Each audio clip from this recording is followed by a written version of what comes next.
entre a Primeira e a Segunda Guerra Mundial, a economia capitalista de base liberal estava em franco desmoronamento, como afirma o historiador Eric Hobsbawm.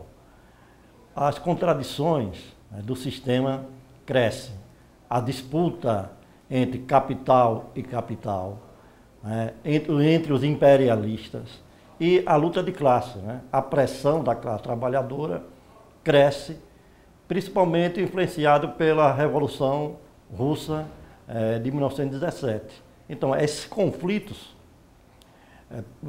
apressam mais ainda a crise do sistema capitalista, forçando saídas que levaram à nova feição do sistema capitalista. O Estado passa a ter um papel importante para dirigir a economia, ao contrário do que nós assistimos no século XIX, em que o Estado era um ator que não fazia intervenção do econômico.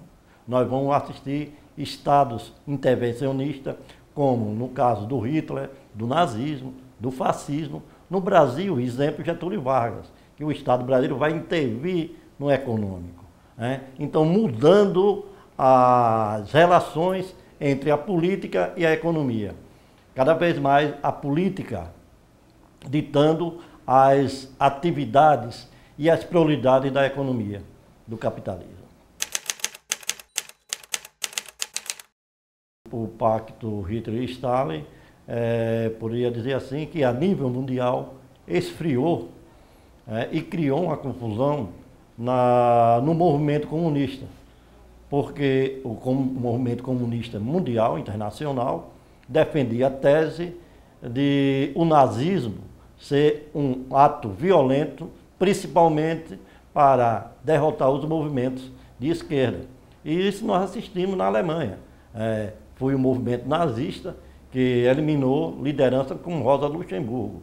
E esse pacto entre Hitler e Stalin sinalizava uma moderação entre o comportamento dos comunistas contra o nazismo, que era totalmente contrário ao que formulava, ao longo de sua jornada de luta, o movimento comunista. Então, para mim, é um retrocesso este pacto assinado entre Hitler e Stalin, entendendo que o Stalin fazia também em virtude das condições internas e externas, para assegurar a defesa do socialismo em um só Estado, a Rússia. O movimento operário no Brasil, segmentos da classe operária, via o Getúlio Vargas como um líder que tinha preocupação em atender algumas reivindicações da classe trabalhadora. Não é à toa, ele vai ser conhecido como o pai do trabalhador. É no seu governo que algumas medidas serão adotadas que favoreciam o trabalhador, salário mínimo, proteção de segurança de trabalho e outras medidas. Porém, estas medidas que eram favoráveis ao trabalhador tinham uma contrapartida, que era a adesão do trabalhador ao Estado, à ditadura Vargas, que em algumas leituras nós podemos perceber que ela traz para o Brasil toda uma formulação da relação do Estado com a classe trabalhadora do modo fascista.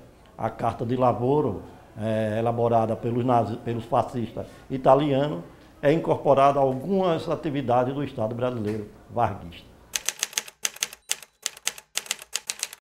Se você analisar pelo contexto que vivia a classe trabalhadora, trouxeram algumas conquistas. Porém, ela atrofia a liberdade política da classe trabalhadora.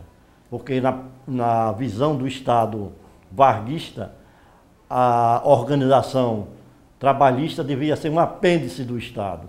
Então, eu concedia alguns favores à classe trabalhadora e, em contrapartida, eu queria a adesão dessa classe trabalhadora ao projeto político do Estado brasileiro. Né? Então,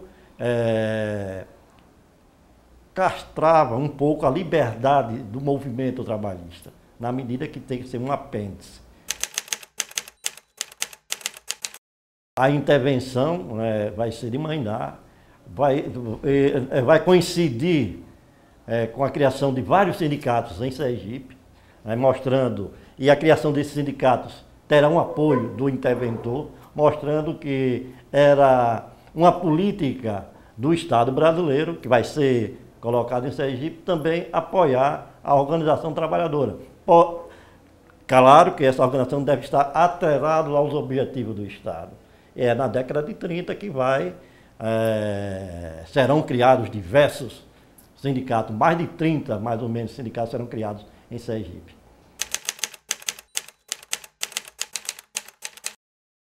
Eu acho que pressionar o Getúlio Vargas,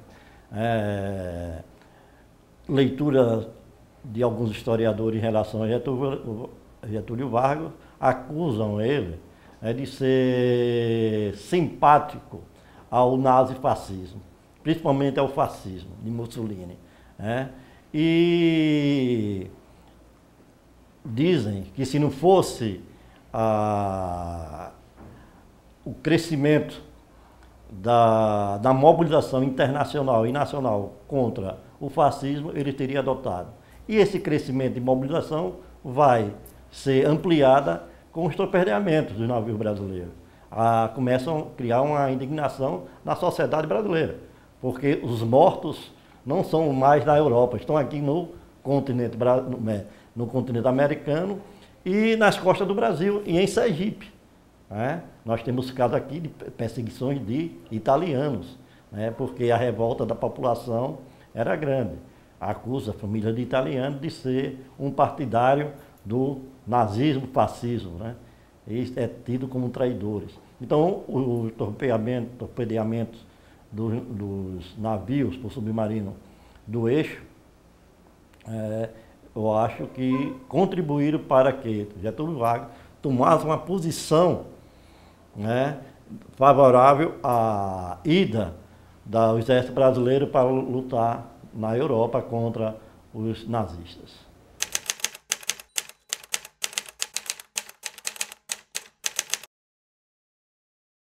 Mais conhecido e mais aceito popularmente, que é o dia D, a invasão da Normandia pelos aliados, o ponto de virada da Segunda Guerra Mundial.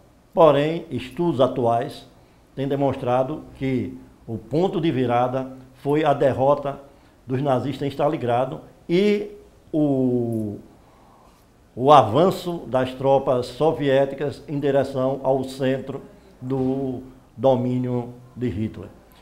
Porque o Exército Vermelho vem de roldão derrotando as tropas de elite que estavam no leste, e empurrando todas elas para o território do Estado alemão.